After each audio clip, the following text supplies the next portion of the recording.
Let my people go. Now, even though it would be easy for us to think about this story as about Moses or about the burning bush, it's not. It's not actually about Moses at all. You see, this story is about God. More specifically, the story is about God who works through God's people to bring about wholeness and blessing to a fragmented and broken world. And so for the next several minutes, let's continue to wonder about what this story has to say about God, about the one God of Abraham and Sarah, Isaac and Rebekah, Jacob, and all their descendants, about this same God that we worship today. You know, as I reflected on that question this week, I noticed that this story lifts up at least three things about our God and who our God is.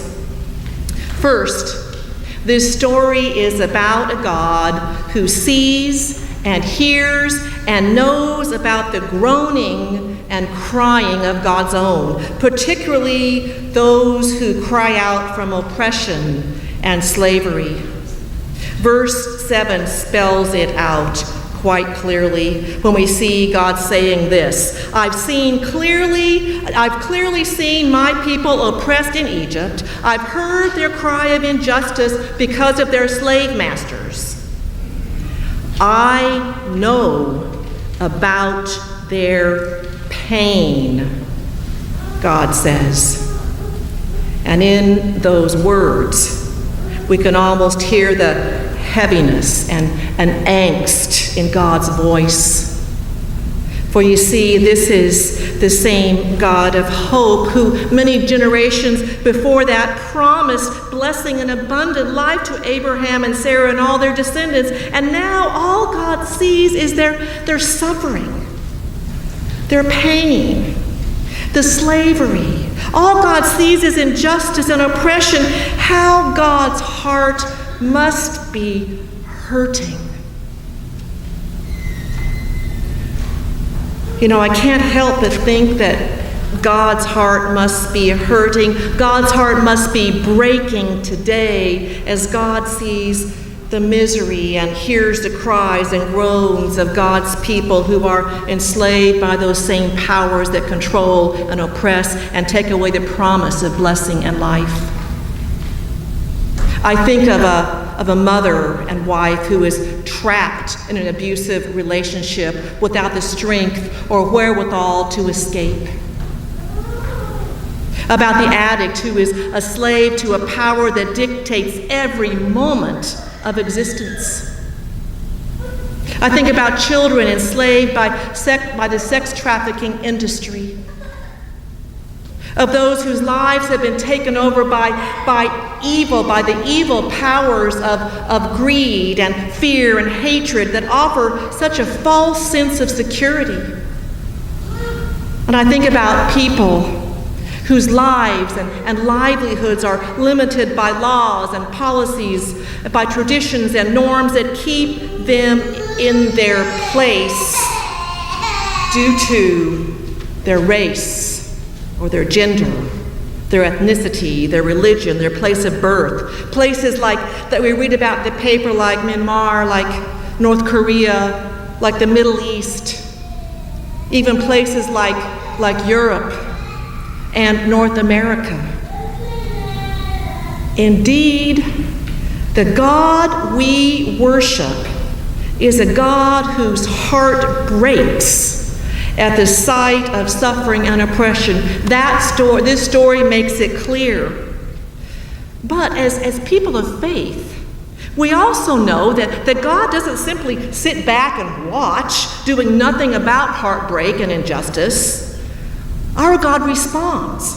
And it's the way that God responds that brings us to the second thing that this story tells us about God and who God is. And that is this: the God we worship prods the privileged to do God's freeing work. And today's passage makes it as plain as day. Here's Moses, a man of privilege, a royal, bilingual, bicultural, growing up with feet planted firmly in Egyptian as well as Hebrew life. His resume includes the finest education in the world, connection to people of the greatest power, access to wealth, personal references from Egyptian royalty. This Moses is no lowly country bumpkin, even though out in the wilderness he may be trying to pass himself off as that. He may be trying to distance himself from his privileged upbringing. Yet God sees Moses' privilege and his unique credentials as something that can be leveraged to help alleviate the suffering of God's people. And so God prods Moses, saying, "Get going. I'm sending you to Pharaoh to bring my people out of Egypt." You know, oftentimes we might think of people of privilege. When we think about them, we associate them with something negative, because face it, far too often people misuse or abuse their privilege to their own gain and at the expense of others. All you have to do is read the news on any given day to be reminded of that fact. But this passage serves as an excellent reminder that God does indeed prod the privileged to do something about a world broken by powers of oppression and injustice. And when the privileged respond to God's prodding, things actually happen. I think about the abolitionists, such as businessman Lewis Tappan or former President John Quincy Adams, who used their place of privilege and wealth to advocate for the freedom of slaves in this country. And Susan B. Anthony and Elizabeth Cady Stanton, daughters of well-to-do families who dedicated their lives not to debutante balls, but to gaining voting rights for women. I think of Martin Luther King Jr., a highly educated man with considerable clout, who used his position of privilege in his community and his influence in this country to build not a mega church, but a movement for freedom. And Nelson Mandela, born into a royal tribe, educated and groomed for a life of affluence, who used his privilege to lead South Africa's anti-apartheid movement. Yes, my friends, God prods the privileged to do God's work of righting the wrong, challenging injustice, speaking truth to power, taking care of God's suffering people. I confess that I look at my own life and I see privilege.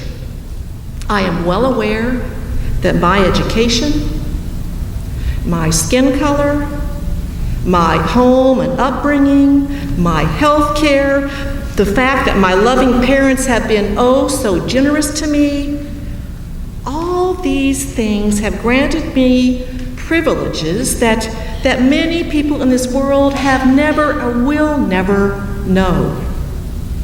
Now, that's not to say I haven't worked hard, but I am privileged. And when I, from my place of privilege, see and hear the groanings of God's people, I wonder how God might be prodding me to do God's work. I wonder how God might be calling me to use my own privilege to bring blessing and wholeness to this world. And I invite you to wonder about the same thing as you consider how God might be prodding you in your privilege to do God's work of justice and reconciliation in a world where so many have so little power or voice or agency. I can't answer that question for you, but I can ask you to think and pray about how God might be calling on your privilege to leverage a divine response to the hurts of this world. And I can ask us together as the church to continue to be open to how God is prodding us to be in this world. Now, this passage tells us a third thing about God, and it's found in verses 11 and 12, when Moses questions that he is the one to do God's work. You see, he tries to downplay himself and dodge God's prodding by saying, well, who am I to do your work? But did you notice how God responds? God doesn't challenge Moses in that question. God doesn't try to explain God's reasons or build up Moses' confidence by saying, oh, Moses, you have all the gifts and skill sets you need that I'm looking to get my job done. God doesn't say that. God doesn't say, I know you can do it, Moses. No words like that. All God says is, I'll be with you. I'll be with you. And those are powerful, life-giving words that Moses would need to cling to for the rest of his long and storied life. Standing before the sea with the Egyptian army bearing down on his people, Moses would need to hold on to those words that God isn't requiring for Moses to go it alone. I'll be with you. Facing starvation in the wilderness, Moses would need to receive the daily assurance of God's unwavering presence.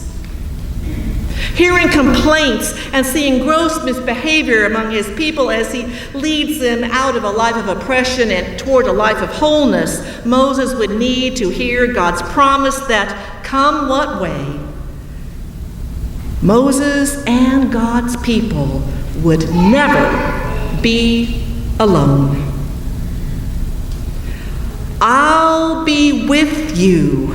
That's what God promises, not just to Moses and Moses' people. That's God's promise to us. That's God's promise to all God's people. To those of us who are privileged and need some prodding, let us hear, I'll be with you. To those of us who struggle under heavy burdens each day, listen to those words, I'll be with you. Those of you who question and doubt, even as you dare to dip your toes into a life of faith, hear these words, I'll be with you. Those of us who have been through the ringer and still find our faith strengthened, and those of us who have been through the ringer and find ourselves wanting, hear the words of God, I'll be with you. To all of us who are tempted to downplay ourselves and say, who am I? God says, get going, I'll be with you, and that's a promise. So friends, this is a story not about Moses, but about God who knows the plight of the poor, who prods the privileged, and who promises presence for all. And this is the God we worship, friends. This is the God we praise, friends. This is the God we can trust both now and forever.